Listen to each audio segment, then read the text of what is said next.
Does the Flames' hot start to the preseason mean anything, and which goalie has the edge for the number one spot? Hey everyone, welcome into Burning Questions. Rob Wong, joined alongside by Postmedia Flames writer Danny Austin.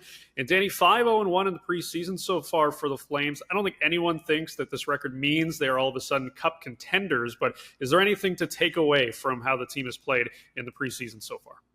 I mean, yeah, I'll start with the caveat that it absolutely does not mean all that much. Like there's no evidence that having a good preseason is going to translate into anything when the regular season gets started next week.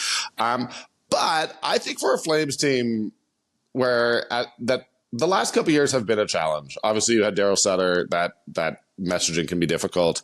And then last year, there was just so much talk of trades, and the vibes are better, I would say, this year. And I think that does matter. And I think the fact that they are finding success, even if it's against teams that are half made up of AHL guys, I just think that, they spent the whole summer hearing how terrible they were. And, they seem like they're having fun. You get a couple wins in, you look good out there. A couple young players are really pushing. Some of the vets have looked great. And I think that, it doesn't mean anything. No, but you'd rather have the vibes good than bad. And who knows, if they can get off to a hot start, there's every reason to believe that it can be a fun first couple months of the season. And I know that that's not, for people who are all about the stats and the data and what have you, that may not be what they're interested in. But for those of us who have to cover the team for 7 or 8 months, it's a lot better if the vibes are good. Yeah, the alternative would be much worse. And I mean, we saw a lot of that last season. So it would be difficult to want to have that repeat. Meanwhile, Dustin Wolf, Dan Vladar, they've both had solid preseasons thus far. Who do you think right now has the edge for the number one spot heading into the year? So you're asking me a question that may make me look like an idiot in a week. I'm going to be totally honest with you about that. I have always suspected that the move was for Dan Vladar to be the starter, with Dustin Wolf playing probably more games than you'd expect for a backup. I do think that you're going to be ramping Dustin Wolf up.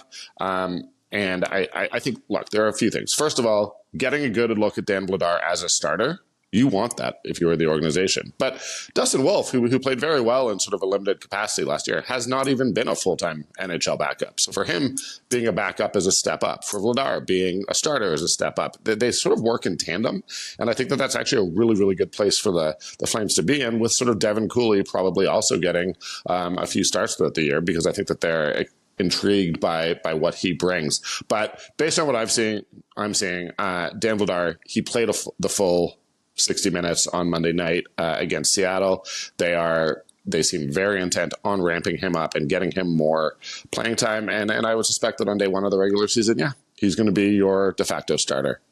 All right. Well, it's just for now, right? We're making the prediction at this moment. So yeah, for now. And I mean, I will note that in our conversation with Ryan Huska, he has really been trying to emphasize that, not just when it comes to the goalies, but when it comes to young players, and we're going to talk about one of them in a minute. There's this idea that, what happens in training camp is written in stone at the end of camp. It's not. There's going to be competition for that starting job, and it would not surprise me at all if what Ryan Huska decides to do is kind of ride the hot hand. I think both Wolf and Vladar have looked pretty good in preseason. But you do have to make a decision. I mean, I don't think you want a full 50-50 split. And Vladar is the more experienced guy.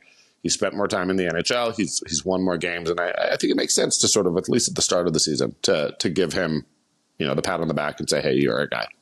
All right. Sam Honzek has been turning heads in camp. In fact, he's leading all scorers in the preseason with 7 points, tied with another rookie in Matvei Michkov of the Flyers. He's clearly got a bright future, Danny, but is it possible that he's further ahead of schedule than initially thought? Yeah, what's crazy about it is we have to go back to last fall, really, because, people were pretty high. It's Sam Honzek. He's a first-round pick. I think that there were expectations for him. And then a little bit, he was 18. He had some injury issues. Last year really did not go well. So it was the expectations, they were there, and then they sort of disappeared entirely.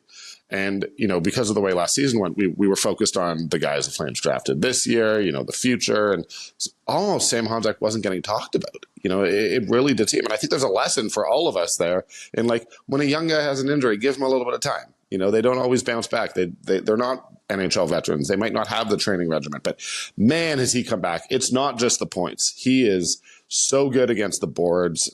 He goes into the corners. He's willing to fight. He's drawn some penalties against full-time NHLers just with his work in the corners. And then, he scored an absolutely spectacular goal against the Kraken on Monday.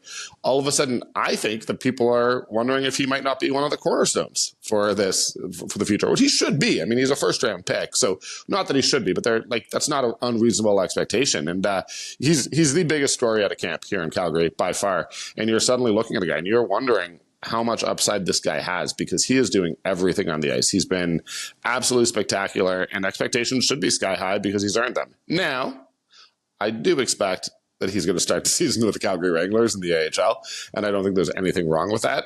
Give him 10 games. If he's dominant down there and a guy gets hurt or someone isn't playing very well on one of the wings here, bring him up. Why not? But there's nothing wrong with the 19-year-old guy starting the season in the AHL, and I don't think that fans should be mad if that does happen.